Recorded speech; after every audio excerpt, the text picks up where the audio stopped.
স্বাগত সংবাদ সংযোগে, সাথে আছি আমি রুবাইয়া তাদিতি। এবারে পুরো খবর। অন্তর্বর্তী সরকারের প্রধান উপদেষ্টা অধ্যাপক মোহাম্মদ ইউনূস জাতিসংঘ সাধারণ পরিষদের ৮০তম অধিবেশনে যোগ দিতে আজ রোববার যুক্তরাষ্ট্র যাচ্ছেন। সাধারণ পরিষদের অধিবেশনে ডক্টর মোহাম্মদ ইউনূস ভাষণ দেবেন ২৬ সেপ্টেম্বর। আজ দিবাগত রাতে নিউ ইয়র্কের উদ্দেশ্যে ঢাকা ছাড়বেন প্রধান উপদেষ্টা। সফরসূচি অনুযায়ী ২২ সেপ্টেম্বর নিউ ইয়র্কে পৌঁছাবেন প্রধান উপদেষ্টা সহ তার বিমানবহর। প্রধান উপদেষ্টার আমন্ত্রণে সফরে প্রধান উপদেষ্টার সঙ্গে থাকছেন বিএনপি মহাসচিব মির্জা ফখরুল ইসলাম আলমগীর, জামায়াতে ইসলামের নায়েবে আমির সৈয়দ আবদুল্লাহ মোহাম্মদ তাহের, জাতীয় নাগরিক পার্টির সদস্য সচিব আখতার হোসেন এবং বিএনপির ভারপ্রাপ্ত চেয়ারম্যান তারেক রহমানের পররাষ্ট্র বিষয়ক উপদেষ্টা হুমায়ুন কবির। আগামী জাতীয় সংসদ নির্বাচনের আগে হাই প্রোফাইল ৪ নেতাকে সফরসঙ্গী করায় যুক্তরাষ্ট্রে আনুষ্ঠানিক কিংবা অনানুষ্ঠানিক রাজনৈতিক সংলাপের সম্ভাবনা অনেকটাই স্পষ্ট। এছাড়া আগামী ৩০ সেপ্টেম্বর জাতিসংঘ সাধারণ পরিষদের সভাপতিত্বে high level conference on the situation of Rohingya Muslims and other minorities in Myanmar শীর্ষক এক উচ্চ পর্যায়ের সভায়ও অংশ নেবেন ডক্টর ইউনূস। সফর শেষে ২ অক্টোবর দেশে ফেরার কথা রয়েছে তার। কক্সবাজারে ৩৩টি রোহিঙ্গা ক্যাম্পে স্বাস্থ্যসেবা কেন্দ্রগুলো বন্ধ হয়ে গেছে। যেগুলো চলমান আছে সেখানেও মিলছে না তেমন কোনো স্বাস্থ্যসেবা। এতে চরম স্বাস্থ্য ঝুঁকিতে পড়েছেন ১৩ লাখেরও বেশি রোহিঙ্গা জনগোষ্ঠী। সবচেয়ে বেশি বিপাকে পড়েছে রোহিঙ্গা নারীরা। যুক্তরাষ্ট্র সহ আন্তর্জাতিক সংস্থাগুলো অর্থ সহায়তা কমিয়ে দেয়ায় এই সংকট তৈরি হয়েছে। খোরশেদ আলমের ছবিতে কক্সবাজারের রোহিঙ্গা পরিস্থিতি নিয়ে মুজাহিরুল হক রুমেনের ৪ পর্বের ধারাবাহিক প্রতিবেদনের আজ দ্বিতীয় পর্ব।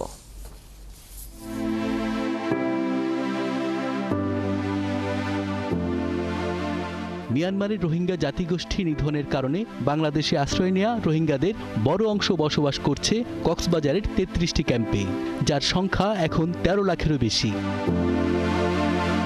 বিশ্ব খাদ্য সংস্থা সহ বিভিন্ন আন্তর্জাতিক সংস্থার সহায়তায় চলছিল এই মানুষগুলোর ন্যূনতম মৌলিক অধিকারগুলো নিশ্চিত করার বিভিন্ন উদ্যোগ।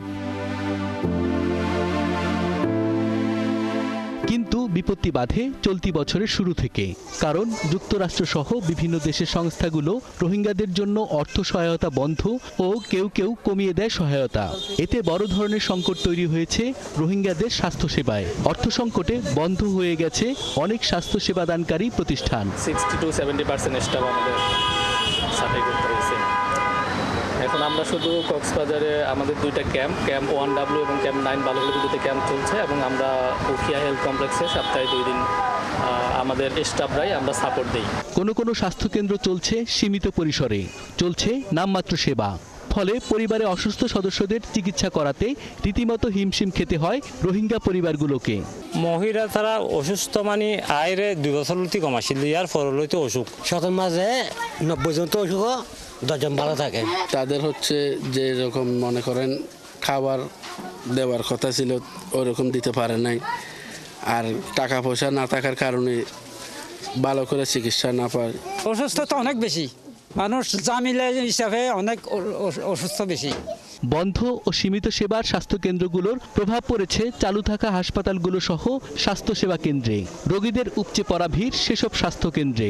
বেসরকারি সংস্থা ফ্রেন্ডশিপ হেলথের প্রধান স্বাস্থ্য কর্মকর্তা জানান, আন্তর্জাতিক সংস্থাগুলোর সহযোগিতা কমিয়ে দেয়ায় বাড়ছে রোগীর সংখ্যা। প্রতিনিয়ত নারী রোগীদের রক্ত স্বল্পতাজনিত রোগের হারও বাড়ছে রোহিঙ্গা ক্যাম্পে। এই ফান্ড কনস্ট্যান্টের আগে আমরা যে পরিমাণ মাদেরকে পেতাম, গর্ভবতী মাকে, রিফিউজি বিশেষ করে, তাদের যে ধরনের পুষ্টিজনিত সমস্যাগুলো থাকতো, যেমন একটা উদাহরণ দিই, অ্যানিমিয়া, রক্ত শূন্যতা, নিউট্রিশনাল অ্যানিমিয়া যেটাকে আমরা বলি, সেটা কিন্তু এখন অনেক বেড়ে গেছে। এটা 1 নম্বর। 2 নম্বর যেটা হচ্ছে, বিভিন্ন সেন্টার বন্ধ হয়ে যাওয়ার কারণে আমরা এখানে যদি আগে 100 রুগী দেখতাম উদাহরণস্বরূপ, এখন আমাদের রুগী দেখতে হয় 300, কারণ ওই চাপটা কিন্তু আমাদেরকে নিতে হচ্ছে। রোহিঙ্গাদের মিয়ানমারে ফেরত যাওয়ার বিষয়টি সময় সাপেক্ষ, তাই নিজ দেশে ফিরে যাওয়ার আগ পর্যন্ত তাদের স্বাস্থ্যসেবায় কেন্দ্রগুলো পুরোদমে চালু রাখতে আন্তর্জাতিক সংস্থাগুলো এগিয়ে আসার তাগিদ দেন সংশ্লিষ্টরা। এখনো প্রতিদিনই বাংলাদেশে মিয়ানমার থেকে রোহিঙ্গারা আসছে। অপরদিকে এখানে থাকা রোহিঙ্গাদের বংশবৃদ্ধির ফলে প্রতিদিনই বাড়ছে তাদের সংখ্যা।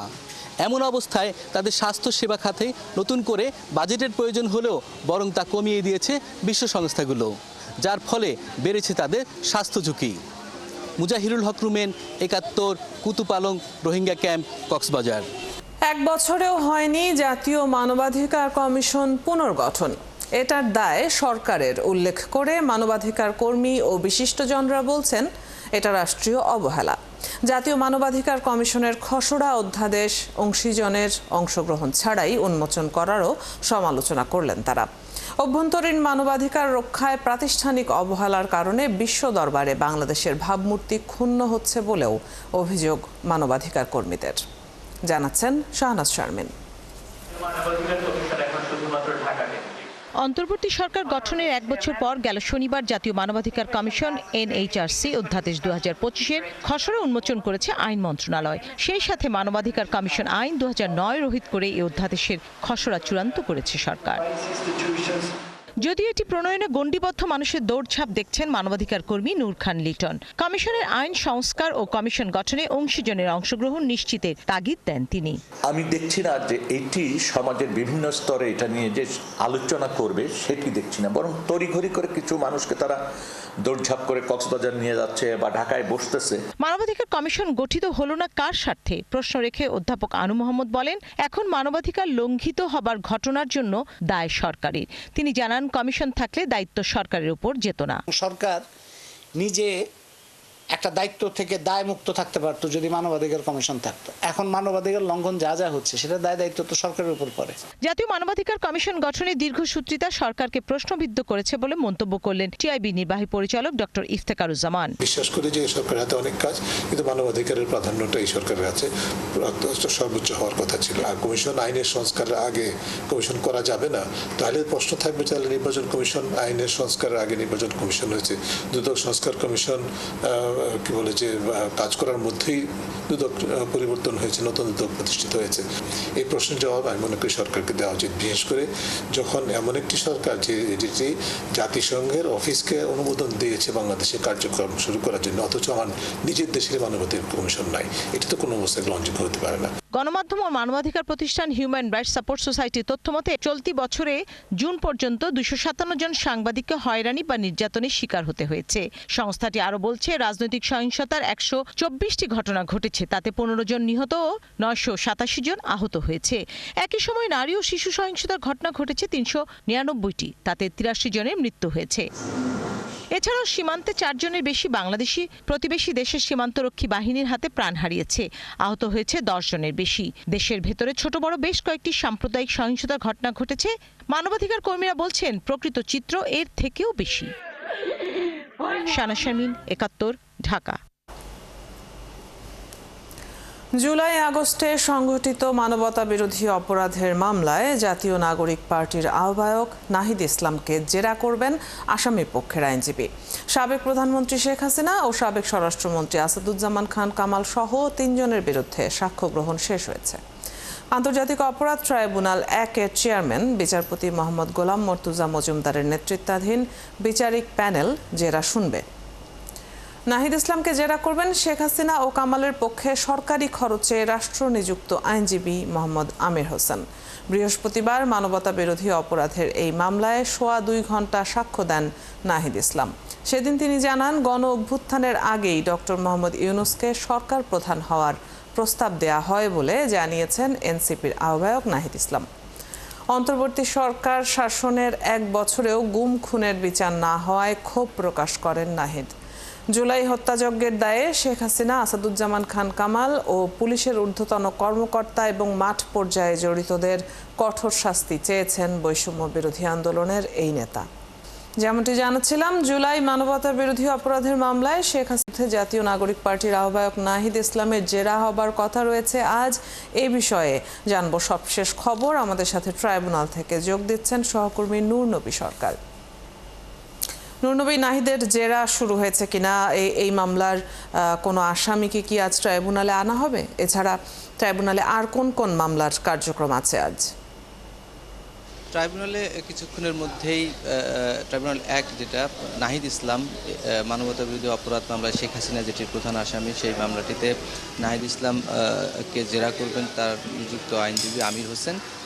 নাহিদ ইসলামের আগেও 2 দিন সাক্ষ্য দিয়েছিলেন, সেখানে একজনের একদিনের তার জেরা হয়েছিল, আজকে দ্বিতীয় দিনের মতো জেরা করা হবে। তিনি যে ঘটনা প্রবাহগুলো বর্ণনা করেছিলেন সেখানে বিভিন্ন ধরনের ক্ল্যারিফিকেশনের জন্য আসামি পক্ষের যে রাষ্ট্রনিযুক্ত আইনজীবী আছেন তিনি তাদেরকে জেরা করবেন। আজকে হয়তোবা দুপুরের মধ্যে তার জেরা শেষ হতে পারে। তিনি 47তম সাক্ষী। এরপরে মামলা তদন্ত কর্মকর্তা সহ আরও বেশ কয়েকজন রয়েছেন এবং সাক্ষ্য এবং জেরা শেষে মামলাটিতে যুক্তিতর্ক উপস্থাপন হবে। সেটা হয়তোবা 8 থেকে 9 কার্যদিবস, অর্থাৎ ধারণা করা হচ্ছে আগামী অক্টোবরের মধ্যেই কিন্তু এই মামলাটিতে হয়তোবা রায় চলে আসতে পারে। প্রসিকিউশনের পক্ষ থেকে এরকমটি জানানো হয়েছে। নাহিদ এসেছেন, আইনজীবীরাও প্রবেশ করলেন, এখন তারপরে কিছুক্ষণের মধ্যে আসলে জেরা শুরু হবে। এরপরে ট্রাইব্যুনাল 2 রয়েছে, সেখানে 6ষ্ঠ দিনের মতো সাক্ষ্য গ্রহণ হবে। ট্রাইব্যুনাল 2 রংপুরে যে আবু সাইদ শহীদ হয়েছিলেন সেই মামলাটিতে বিশ্ববিদ্যালয়ের কর্মকর্তা যারা আছেন, কর্মচারী, তাদেরকে জেরা করা হবে। এর আগে 5ম দিনের মতো সাক্ষ্য এবং জেরা শেষ হয়েছে।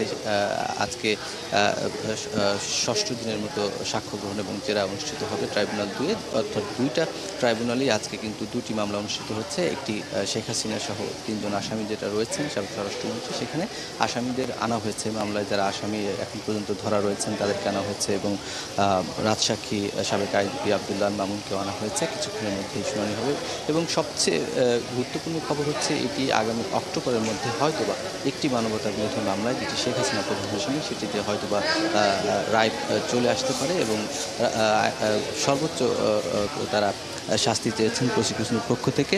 এবং নাহিদ ইসলাম, আমরা আপনাকে দেখানোর চেষ্টা করছি, নাহিদ ইসলাম এই যে এখন তিনি ট্রাইব্যুনালে প্রবেশ করছেন, কিছুক্ষণ আগে তিনি এখানে এসেছেন। প্রসিকিউশনের যে সদস্য রয়েছেন, তদন্ত কর্মকর্তা যারা রয়েছেন, তাদের সঙ্গে করে নাহিদ ইসলাম ট্রাইব্যুনালে প্রবেশ করছেন। দ্বিতীয় দিনের মতো তাকে জেরা করবেন রাষ্ট্র থেকে নিযুক্ত শেখ হাসিনার পক্ষে যে আইনজীবী আমির হোসেন, তিনি জেরা করবেন।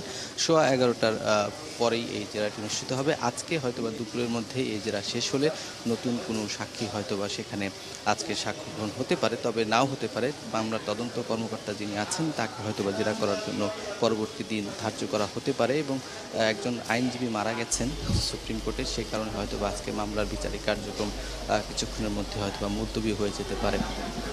অদিতি। নূর নবী, আপনার কাছ থেকে আমরা আজকের গুরুত্বপূর্ণ মামলাগুলোর খবর জেনে নিচ্ছিলাম। ধন্যবাদ যুক্ত হবার জন্য। দর্শক, সহকর্মী নূর নবী সরকার ট্রাইব্যুনাল থেকে যুক্ত ছিলেন এতক্ষণ। প্রতিদিন শুধুমাত্র গুলশান 1 নম্বর গোল চত্বরে ট্রাফিক আইন লঙ্ঘন হচ্ছে প্রায় 27,000 বার। চমকে ওঠার মতো তথ্য হলেও এটি বাস্তবতা। শনি ও রবিবারে এই সংখ্যা গিয়ে দাঁড়ায় 40,000 বারে। এমন আইন লঙ্ঘনের শীর্ষে রয়েছে ব্যক্তিগত গাড়ি। এই মোড়ে প্রতিদিন ব্যক্তিগত গাড়ি আইন লঙ্ঘন করছে 12,000-এরও বেশি বার। রয়েছে মোটরসাইকেল, বাস ও সিএনজিও। বেসরকারি প্রতিষ্ঠান ট্রাফিক্সের গবেষণায় উঠে এসেছে এমন চিত্র। গুলশান মোড়ের যানজটের বিষয়ে আরও জানাচ্ছেন ভাস্কর ভাদুরী। গুলশান 1 নম্বর গোলচত্বর। এই গোলচত্বরে প্রতিদিন গড়ে যানবাহন পার হয় 50,000-এরও বেশি। স্বাভাবিকভাবে এই মোড় পার হতে সময় লাগার কথা 3 থেকে 4 মিনিট, কিন্তু বর্তমান বাস্তবতায় এই মোড় পার হতে 20 মিনিটেরও বেশি সময় লেগে যাচ্ছে। গুলশান 2 থেকে পুলিশ প্লাজা অভিমুখী সড়কে সময় লাগে আরও বেশি। প্রতিটি সারিতে গড়ে 42টি গাড়িকে অপেক্ষা করতে হয়। দেখে নেওয়া যাক অতিরিক্ত সময় লাগার কারণগুলো। শুধুমাত্র গুলশান 1 নম্বরেই গড়ে প্রতিদিন প্রায় 27,000 বার ট্রাফিক আইন লঙ্ঘন করা হয়। সপ্তাহের শনি ও রবিবারে এই সংখ্যা দাঁড়ায় 40,000 বার। আর এই ট্রাফিক আইন লঙ্ঘনের সর্বোচ্চ পর্যায়ে রয়েছে প্রাইভেট কার বা ব্যক্তিগত গাড়ি। প্রতিদিন গড়ে 12,000 বার প্রাইভেট কার ট্রাফিক আইন লঙ্ঘন করছে। দিনের থেকে রাতে আইন লঙ্ঘনের অনুপাত বেশি। 2.5 মাস ধরে বেসরকারি সংস্থা ট্রাফিক্স যানজট নিয়ন্ত্রণে ট্রাফিক বিভাগের সাথে গুলশানে কাজ করছে। সংস্থাটি CTIMS বা কস্টিউমেবল ইন্টিগ্রেটেড ট্রাফিক ম্যানেজমেন্ট সিস্টেম ব্যবহার করে গুলশান 1 নম্বরে মোট 10টি ক্যামেরা স্থাপন করেছে, যার মাধ্যমেই উঠে আসে এসব তথ্য। প্রাইভেট কারের পাশাপাশি গুলশান 1 নম্বরে সমান তালে নিয়ম ভাঙছে মোটরসাইকেল ও সিএনজি। প্রতিদিন মোটরসাইকেল আইন লঙ্ঘন করছে 6000 বার, আর সিএনজি অটোরিকশা আইন ভাঙছে 3000 বারেরও বেশি। সুনির্দিষ্ট ডেটা পয়েন্ট এবং ডেটা পয়েন্টের উপর ভিত্তি করে অ্যানালিটিক্স জেনারেট করছে, যার মাধ্যমে যারা ট্রাফিক ইঞ্জিনিয়ারিং অথরিটি আছে তারা সেই সুনির্দিষ্ট মেজারগুলোর উপর ভিত্তি করে কার্যকরী পদক্ষেপ নিতে পারে এই ইন্টারসেকশনের এফিসিয়েন্সি বাড়ানোর জন্য। এবং এনফোর্সমেন্ট পুরোপুরি কার্যকর না হওয়া পর্যন্ত মানুষের মধ্যে এই আইন ভাঙার প্রবণতাটা সহজে মানে পুরোপুরি এটা যাবে না। গবেষণা বলছে এই সড়কে যানজটের অন্যতম কারণ যত্রতত্র মানুষের পারাপার। প্রতিদিন প্রায় 50,000 মানুষ বিভিন্নভাবে এই গোলচত্বর পার করছে, যার ফলে যানবাহনের গতি কমে যাচ্ছে 46 ভাগ পর্যন্ত। মানুষের আইন লঙ্ঘনের বিষয়টি আমলে নিলে দৈনিক ট্রাফিক আইন লঙ্ঘন হবে প্রায় 1 লক্ষ বার। আমরা এখানে গ্রাউন্ড লেভেলে প্রত্যেকটা ডিরেকশনে অপোজিট ডিরেকশনে 2টো করে টোটাল 8টা ক্যামেরা রয়েছে গ্রাউন্ড লেভেলে, এবং টপ ভিউতে 2টো ক্যামেরা রয়েছে যেটা টপ ভিউ থেকে ইন্টারসেকশনটাকে মনিটরিং করছে। সো টোটাল 10টা ক্যামেরার মাধ্যমে ইন্টারসেকশনটাকে ভায়োলেশন ডিটেকশন এবং ডেটা কালেকশনটাকে মনিটরিং করছি। যানজট কমাতে এই মোড়ের বিভিন্ন পাশে যখন প্রযুক্তির সাহায্য নেওয়া হয়েছে, তখনই মাঝখানে ব্যবহার করা হচ্ছে প্রাচীনতম দড়ি পদ্ধতি, যার কারণে সমস্যা আরও বাড়ছে। মোটরসাইকেলগুলো সিগন্যাল ভায়োলেশন বেশি করছে, তো আমরা সিগন্যালে যখন রেড জ্বলছে তখন নিশ্চয়ই থেমে যাওয়ার কথা, তো না থেমেও সর্বোচ্চ চেষ্টা করে চলে যাওয়ার জন্য, যতক্ষণ না কোনো পুলিশ সদস্য ওনাকে আটকাচ্ছেন। সুতরাং বলা যায় যে সিগন্যালেও চালাচ্ছি, ম্যানুয়ালিও চলছে। তো যদি মানুষ সম্মানিত নগরবাসী বেশি করে সিগন্যাল মেনে চলেন, সেক্ষেত্রে আমাদের কষ্ট লাঘব হবে এবং এই জনবলকে আমরা অন্য কাজে ব্যবহার করতে পারবো। প্রাইভেট কার চালকদের লেন পরিবর্তন বিষয়ে সতর্ক থাকার পাশাপাশি এই মোড়ের নিচে আন্ডারপাস স্থাপন করা গেলে যানবাহনের গতি বৃদ্ধি পাবে বলে মনে করছে গবেষণা প্রতিষ্ঠান ও ট্রাফিক বিভাগ। ভাস্কর ভাদুরী, 71, ঢাকা। রাজশাহী বিশ্ববিদ্যালয়ের প্রাতিষ্ঠানিক সুবিধা বা পোষ্য কোটা নিয়ে অস্থিতিশীল পরিস্থিতির কারণে বিশ্ববিদ্যালয়ে ভর্তির কার্যক্রম স্থগিত ঘোষণা করা হয়েছে। এর আগে বিশ্ববিদ্যালয়ের ভর্তিতে পোষ্য কোটা রাখার দাবিতে কর্মবিরতি ঘোষণা করেন শিক্ষক কর্মচারীরা। সার্বিক পরিস্থিতি নিয়ে আজ জরুরি সিন্ডিকেট সভা আহ্বান করেছে বিশ্ববিদ্যালয় কর্তৃপক্ষ। শনিবার রাতে রাজশাহী বিশ্ববিদ্যালয়ে পোষ্য কোটা বাতিলের দাবিতে উপাচার্যের বাসভবনের সামনে অবস্থান নেন শিক্ষার্থীরা। এ সময় হাজারো শিক্ষার্থীর স্লোগানে মুখর হয়ে ওঠে ক্যাম্পাস। আন্দোলন থেকে শিক্ষার্থীরা রাতেই পোষ্য কোটা বাতিলের দাবি জানান। শিক্ষার্থীদের আন্দোলনের মুখে পোষ্য কোটা নিয়ে বিশ্ববিদ্যালয়ে ভর্তির কার্যক্রম স্থগিত ঘোষণা করে ও আজ জরুরি সিন্ডিকেট সভা আহ্বান করে। শনিবার দুপুরের দিকে শিক্ষার্থীরা উপাচার্যের বাসভবনে তালা ঝুলিয়ে বিক্ষোভ করেন। পরে উপাচার্য, প্রক্টর, রেজিস্ট্রার, ছাত্র উপদেষ্টা সহ কয়েকজন শিক্ষক জুবেরি ভবনে এলে শিক্ষার্থীরা তাদের সেখানে প্রবেশে বাধা দেন। এ সময় সেখানে ধস্তাধস্তি হয়। এর আগে রাত 10:30টার দিকে এক প্রেস কনফারেন্সে শিক্ষক কর্মচারীরা পোষ্য কোটা রাখার দাবিতে কর্মবিরতি ঘোষণা করেন।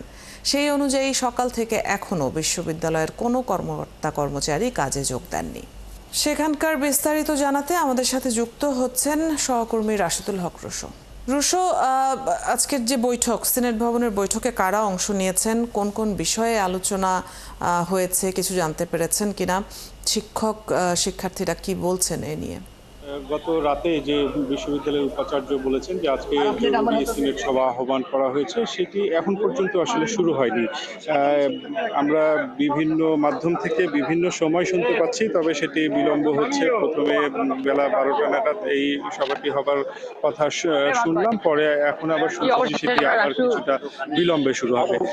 এখন আমি আছি প্রশাসন ভবনের ঠিক পাশে লিচু বাগানে। এখানে আপনি দেখতে পাচ্ছেন যে এখানে কর্মকর্তা কর্মচারীরা সেখানে অবস্থান নিয়ে আছেন, তাদের দপ্তর যে তারা যে কর্মবিরতি পালন করছেন এরই অংশ হিসেবে তারা দপ্তরের বাহিরে অবস্থান নিয়ে আছেন। এখানে তারা যেটি বলছেন যে আসলে পোষ্য কোটা এই কথাটি নিয়েও তারা আপত্তি তুলছেন। তারা বলছেন যে তাদের প্রাতিষ্ঠানিক সুবিধা তারা চাইছেন, কারণ তারা যেটি বলছেন যে স্বাভাবিকভাবে একটি বিভাগে যতজন মেধা ভিত্তিতে আসলে শিক্ষার্থী ভর্তি হবার সুযোগ পাবেন, এর বাহিরে তারা যে প্রতিষ্ঠানে চাকরি করেন সে কারণে তারা তাদের প্রাতিষ্ঠানিক সুবিধা তারা নিতে চাচ্ছেন। এটি কোনোভাবেই যে মেধাবী শিক্ষার্থীদের আসলে বঞ্চিত করে নয়।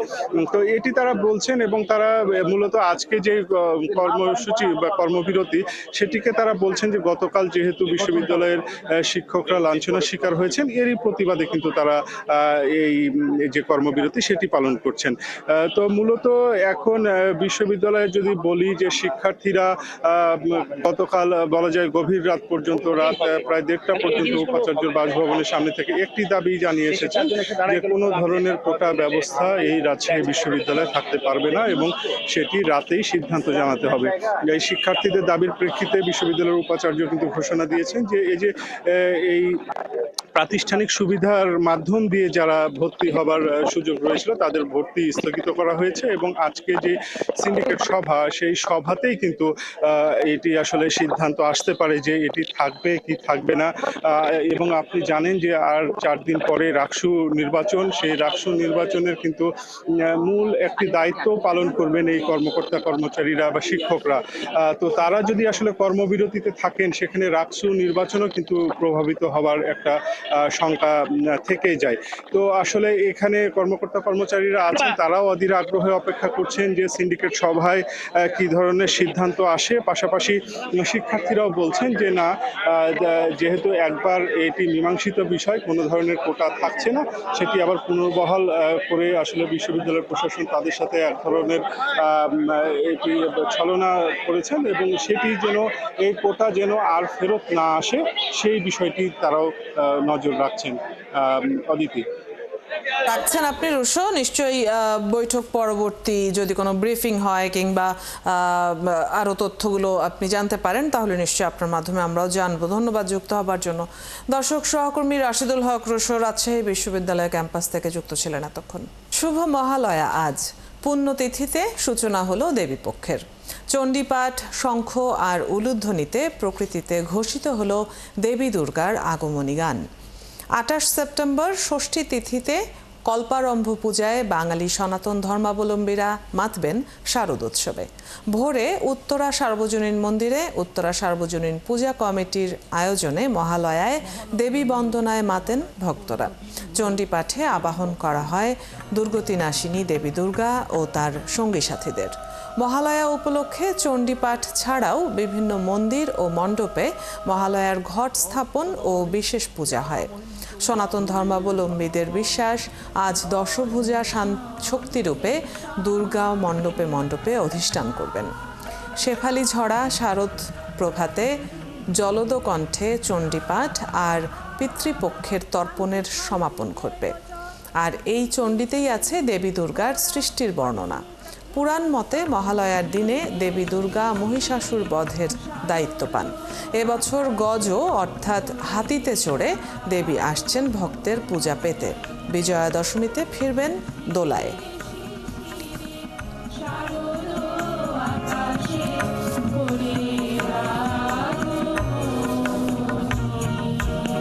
তাই গোটা মহাশক্তি রূপিণী মা আমাদের মাঝে আজ আসছেন এই পৃথিবীর সমস্ত আসুরিক শক্তি ধ্বংস করে পৃথিবীতে শান্তি প্রতিষ্ঠা করবেন। তারা সার্বজনীন পূজা কমিটি কর্তৃক যে আয়োজন সেটা যারা ভক্তবৃন্দ আছে তাদেরকে উপভোগ্য করে তুলবে। আমরা গানে গানে দেবীকে আবাহন করি, তো এই বছর মানুষের সারা অনেক বেশি এবং অনেক বেশি লোক সমাগম আমরা দেখতে পাচ্ছি। যতই দেশে বাংলাদেশে অশুভ শক্তির মাথাচাড়া দিয়ে উঠুক, তার বিনাশ হবেই। দেবী পক্ষের সূচনার সাথে সাথে আজকে থেকে আমাদের দুর্গাপূজা শুরু, তো আনন্দ তো থাকবে। ধর্ম নির্বিশেষে সবাই আমরা যারা আছি, হিন্দু মুসলমান বৌদ্ধ খ্রিস্টান সবাইকে নিয়ে আমরা এই ধর্ম পালন করতে চাই, অনুষ্ঠান করতে চাই। সিলেটে দুর্গাপূজা উপলক্ষে 1 টাকায় বাজারের আয়োজন করেছে 792 বন্ধু ফোরাম নামে একটি সংগঠন। শনিবার থেকে জেলার বালুচরের চন্দন টিলার ওরাও সম্প্রদায়ের লোকজন এমন বাজার করতে পেরে বেশ খুশি। সহকর্মী মুহিত দিদারের তথ্য ও ছবিতে প্রতিবেদন। 1 টাকার পুজোর বাজার, এমনই দারুণ 792 বন্ধু ফোরাম। সুবিধা বঞ্চিত ওরাও সম্প্রদায়ের বাসিন্দারা জানান, দ্রব্যমূল্যের ঊর্ধ্বগতির বাজারে পূজার কেনাকাটা নিয়ে কোনো পরিকল্পনাই ছিল না। এমন অবস্থায় 1 টাকার পূজার বাজার করতে পেরে তাদের চোখে মুখে আনন্দের ঝলকানি। স্কুল ড্রেস পেয়েছি, আমি কাটার পেয়েছি, কলম পেয়েছি, কাঠ পেন্সিল পেয়েছি, রবার পেয়েছি। 1 টাকায় মনে করেন একটা শাড়ি পাওয়া যাচ্ছে, আর একজন এক একটা করে দিতেছে। এগুলো দেখে খুব আনন্দ লাগছে। হঠাৎ করে কোনোদিন এগুলো দেখিনি, আর এবছর দেখেছি পূজা উপলক্ষে। এই তো স্কুল ড্রেস পাইছে, আর খাতা কলম কাপড়। 1 টাকার বাজারে পাওয়া যাচ্ছে শাড়ি, পাঞ্জাবি ও ধুতি, আর শিশুদের জন্য স্কুল ড্রেস, শিক্ষা সামগ্রী সহ নানান উপকরণ। আয়োজকরা জানান, ওরাও সম্প্রদায়ের মানুষ অবহেলিত জনগোষ্ঠী। পূজা পার্বণের নতুন কাপড় কেনার সামর্থ্য তাদের নেই। তাদের আনন্দ দিতেই এমন উদ্যোগ। গত বছর যেটা হয়েছে কালাবুল চা বাগানে আমরা দেখছি 3 মাসের তারা বেতনই পায় নাই, কারণ পূজার কেনাকাটা কীভাবে করবে। তো আমাদের একজন বন্ধুর মাথায় আসলো যে আমরা যদি তাদের একটু 1 টাকা একটা মানে তাদের পূজার বাজার দিই। তো পূজার বাজার দেওয়ার ক্ষেত্রে তখন মনে হলো যে হয়তো অনেকে নেবে না। অনেক সময় আসে না, জাকাত দেয়, অনেকে নিতে চায় না, অনেকের মানে সামর্থ্য নাই, কিন্তু চায় না যে আমি কার কাছ থেকে ভিক্ষা নেব। তখন আমরা এইটা চিন্তা করলাম যে 1 টাকার পূজার বাজার দিই, তারা নিজের টাকা দিয়ে কিনে নিক, মানে মনে করবে না যে আমি এই প্যান্টটা আমি ভিক্ষা করে আনছি। হিন্দুদের পুজো, মুসলিমের ঈদের দুইটা বিশেষ বড় আয়োজনে অনেকেই আনন্দটা উপভোগ করতে পারে না। আমরা গত ঈদেও এই আয়োজনটা করেছিলাম, গত পুজোতেও করেছিলাম। এবার আমরা 3য় পর্যায়ে আপনাদের সহযোগিতার মাধ্যমে আমরা আসলে এই কাজগুলো করে যাই। পাশাপাশি সমাজের বিত্তবানদের এগিয়ে আসারও আহ্বান জানান তারা। শাকিলা শম্পা, 71। গাইবান্ধা সদর উপজেলার নতুন ব্রিজ থেকে কামারজানি বন্দর পর্যন্ত 10 কিলোমিটার সড়কটির 25টি স্পটে খানাখন্দ আর জলাবদ্ধতায় দুর্বিষহ জনজীবন। এলাকাবাসী জানান, গত 6 বছর ধরে প্রতিদিন ঝুঁকি নিয়ে চলাচল করছেন 4 ইউনিয়নের মানুষ। তবে বেশি বিপাকে পড়তে হয় শিশু, বৃদ্ধ, অসুস্থ ও প্রসূতি নারী, এমনকি মরদেহ নিয়ে যেতে। তাদের অভিযোগ, রাস্তার সংস্কারের জন্য মানববন্ধন ও বিক্ষোভ মিছিল করেও কোনো লাভ হয়নি। শামীম আল শাম্মর তথ্য ও ছবিতে প্রতিবেদন। 2019 সালে বন্যার পানি থেকে রক্ষার জন্য ঘাঘট নদীর উত্তর পাশে এই সড়কটির উপর বাঁধ নির্মাণ করে পানি উন্নয়ন বোর্ড। বাঁধ নির্মাণ শেষে টপসোলিং নির্মাণে এলজিইডিকে অনাপত্তি পত্র দেয়া হলেও গত 6 বছরও মেরামত হয়নি সড়কটি। এলাকাবাসীরা জানান, খোলাহাটি, ঘাগুয়া, গিদারি, কামারজানি সহ বেশ কয়েকটি ইউনিয়নের মানুষদের জেলা সদরে যাতায়াতের জন্য একমাত্র সড়ক এটি। লাশ নিয়ে আসলে অ্যাম্বুলেন্স পর্যন্ত আমাদের এখানে ঢোকে না, এই দুর্ভোগে আছি। রাস্তাটার মধ্যে কোনো পাও ফেলবার জায়গা নাই কোথাও, একবারে কাঁচা রাস্তা, তো একবারে গলিয়ে গেছে। রাস্তায় পায়ে হেঁটেও যাওয়া যায় না, অনেক সময় দেখা যায় যে গাইবান্ধা পর্যন্ত আমাদের হেঁটে যেতে হয়। আমাদের রাস্তা দিয়ে হচ্ছে আমরা স্কুল চলাচল করতে পারি না, কোথাও যাইতে পারি না, আমাদের গাইবান্ধা শহরে আমরা যাইতে পারি না। তাদের অভিযোগ, বারবার প্রশাসনের কাছে আবেদন, মানববন্ধন ও বিক্ষোভ করেও কোনো কাজ হয়নি। এখন জীবনের ঝুঁকি নিয়ে ভ্যান, অটোরিকশা ও ইজি বাইকে চলাচল করলেও প্রায় ঘটছে দুর্ঘটনা। বাদলে গাড়ি ঘোড়া চলে না, গাড়ি ঘোড়া পড়ে যায়, অ্যাক্সিডেন্ট হয়, হাত পা ভেঙে যায়। একটা বাজার নিয়ে যাওয়া যায় না, একটা মানুষ অসুস্থ হলে তাকে নিয়ে যাওয়া যায় না, একটা ডেলিভারির লোক নিয়ে যাওয়া যায় না। মনে করেন 7 দিন 10 দিনও আমি উঠতে পারি না এই রাস্তায়। বৃষ্টি হলেই মনে করেন বাড়ি থেকে বের হতে পারি না, ওষুধে কি ডাক্তারের কাছে যাওয়াই। তবে এ নিয়ে এলজিডি নির্বাহী প্রকৌশলী জানান, 10 কিলোমিটার সড়কটি সংস্কারের জন্য 14 কোটি টাকা ব্যয়ে 2টি প্রজেক্ট অনুমোদনের অপেক্ষায় রয়েছে। আশা করা হচ্ছে আগামী বর্ষার আগে দরপত্র আহ্বান করা হবে। আশা করি প্রকল্পটি অতি শীঘ্রই অনুমোদন হবে। তারপর আমরা টেন্ডার আহ্বান সহ যাবতীয় কার্যক্রম গ্রহণ করব। দ্রুত সড়কটি পাকা সহ স্থায়ী সমাধানের দাবি জানিয়েছেন ভুক্তভোগীরা। শাকিলা শম্পা, ৭১।